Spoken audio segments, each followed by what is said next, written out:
Bueno, buenas tardes a todas y a todos.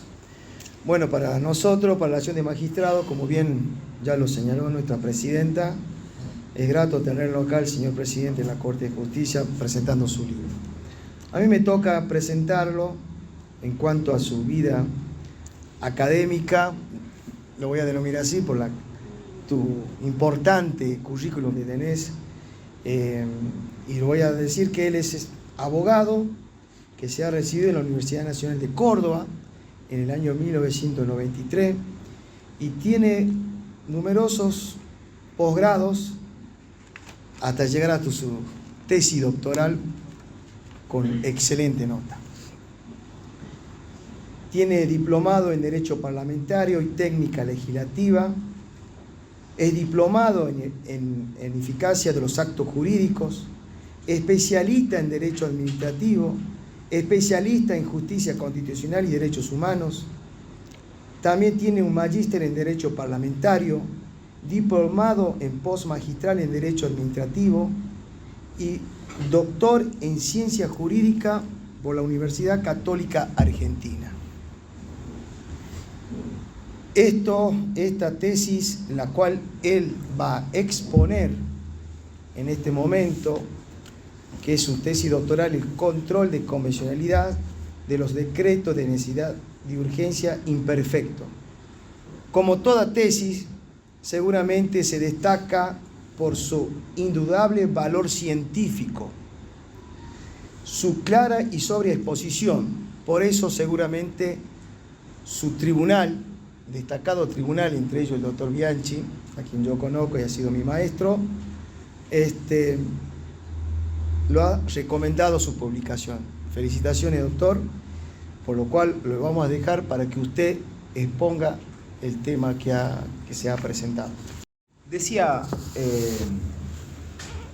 el doctor Rey Cantor que a la época de la legalidad, dura lex sed lex, es decir, dura ley, pero en definitiva a aplicar la ley, le siguió un periodo de lo que se llama el periodo de la Constitución o del control de constitucionalidad.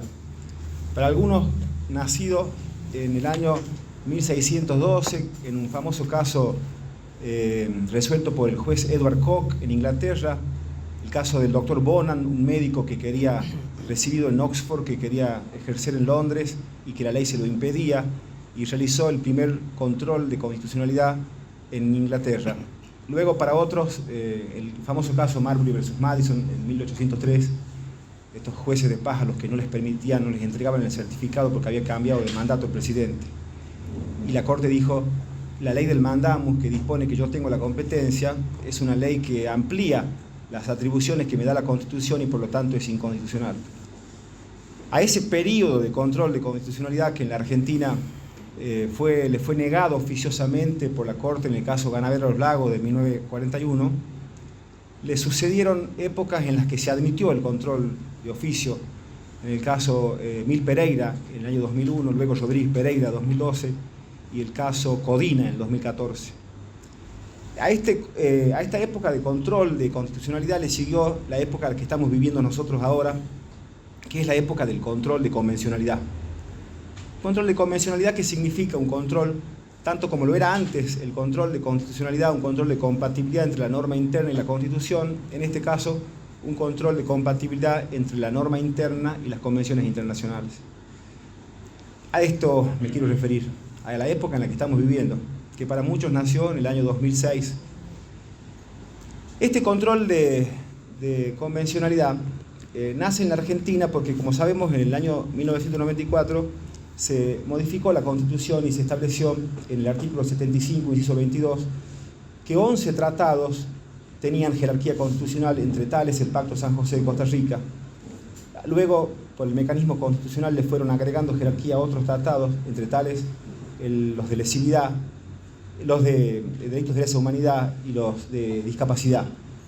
Pero entre los tratados, a mi modo de ver, el tratado madre, que es el Pacto de San José de Costa Rica, es el que ha establecido órganos de control externos, tanto la Comisión Interamericana como el Tribunal Interamericano. La propia Convención Americana, en el artículo 1 y 2, establece un sistema en el cual no solo los estados se obligan a garantizar, por el artículo 1, a los ciudadanos los derechos humanos en ellos garantizados, sino que además en el artículo 2 se obligan a adecuar la norma interna, sea para dictar las normas acorde a los derechos humanos reconocidos en la Convención, como asimismo a suprimir aquellas normas que estuvieran en contravención con el Pacto Internacional. Que se llama deber de adecuación de la norma interna al Pacto Internacional, es lo que ha generado que en muchos casos a la Argentina se les llame la atención por la falta de cumplimiento de ese deber de adecuación. Caso Fornerón contra Argentina, caso Garrido contra Argentina. Y ha motivado que la Corte Interamericana inicie una serie de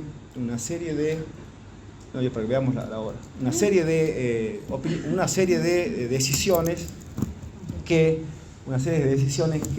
fueron marcando el derrotero del control de convencionalidad. Según el Pacto San José de Costa Rica hay dos órganos, está la Comisión Interamericana y la Corte Interamericana. La Corte Interamericana tiene, por artículo 64 de la Convención, lo que se llama un control consultivo. Es decir, la Corte Interamericana puede ser consultada respecto de si una norma en el tratado tiene cual o determinado alcance, y además, por el artículo 2, la Corte puede ser consultada respecto de si una norma de derecho interno se contrapone con la Convención. Son las dos competencias. ¿Cuál es la diferencia? En el primero, en el 64, inciso A, cuando se consulta a un Estado respecto de qué dice el tratado, cuando se consulta a la Corte sobre qué dice el tratado en el primer artículo, se consulta a todos los países latinoamericanos. En cambio, si no, no hay obligación de consultar a todos los países. Continuamente, entonces, la Corte Interamericana, por el inciso primero, va dictando lo que se llaman las opiniones consultivas. La Corte dicta, por ejemplo, la primera opinión consultiva, la número 1 y la número 2, que para muchos autores, es del año 82, para muchos autores nace allí el control de convencionalidad. En la opinión consultiva 2, establece algo que es importante, que es de que los estados en los pactos internacionales de derechos humanos no se obligan entre sí, se obligan hacia el ciudadano. Es una obligación hacia el ciudadano de garantizarle los derechos.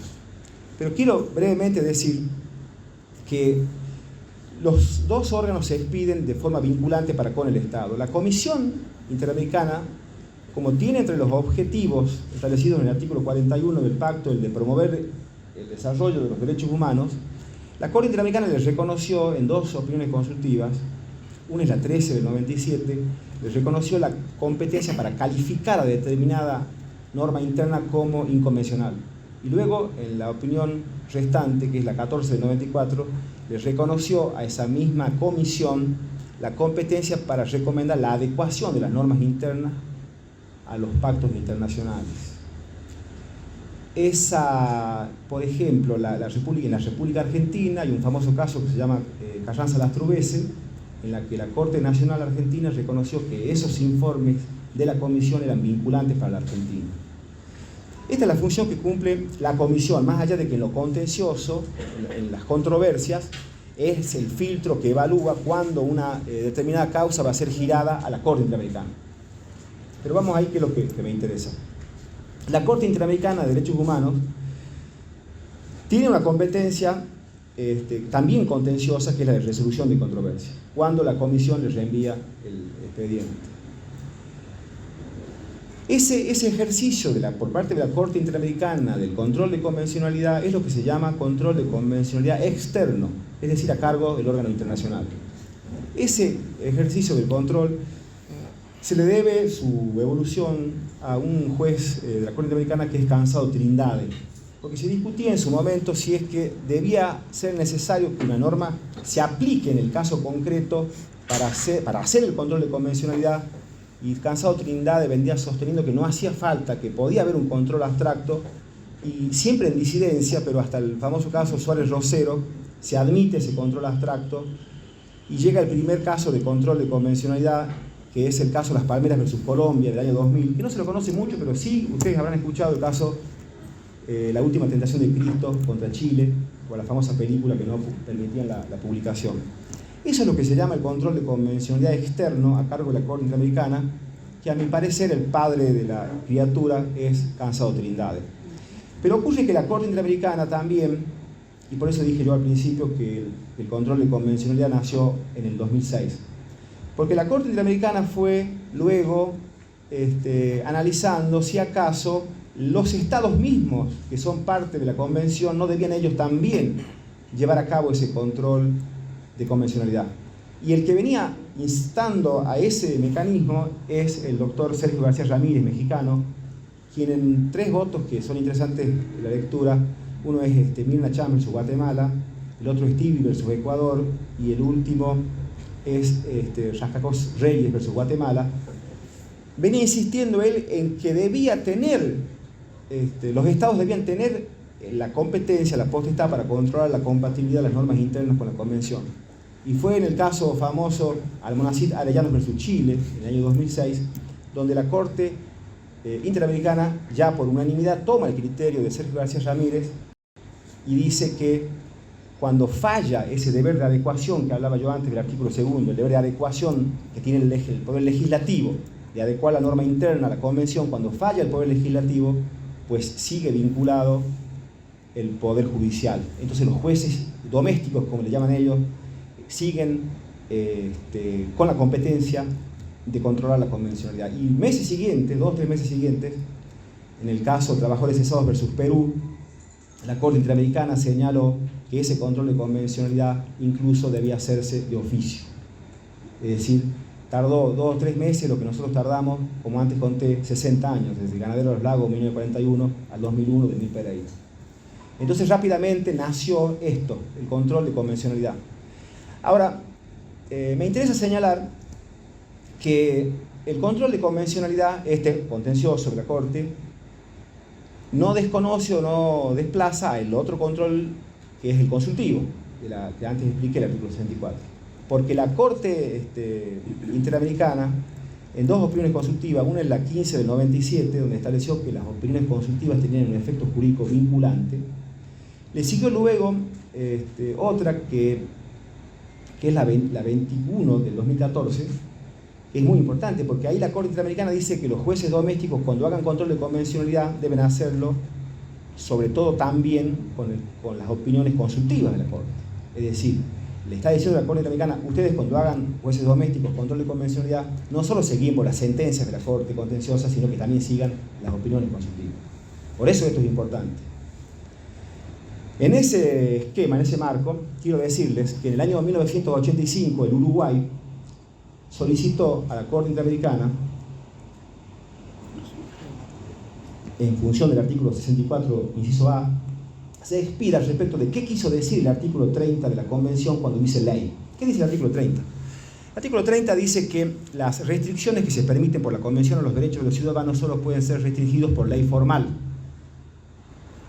dictada en el interés general y con el propósito para el cual ha sido emanada la misma. Ahora, ¿qué quería decir ley en ese artículo 30? Consulta Uruguay. Y se evacúa ese mismo reporter a todos los países latinoamericanos. Incluso se puso en marcha en ese momento lo que es el Instituto de Amigos Curiae. Y fue un argentino, el doctor Raúl Emilio Vinuesa, quien hizo de abogado asesor de la Corte Interamericana. Y la Corte, por unanimidad, resolvió en esa opinión consultiva, que es la 6/86, que para mí es trascendente, resolvió que el único mecanismo de restricción que habilita la Convención en el artículo 30 cuando dice ley, es la ley formal emanada del Parlamento, que no puede haber ningún otro tipo de restricción que no sea del Parlamento.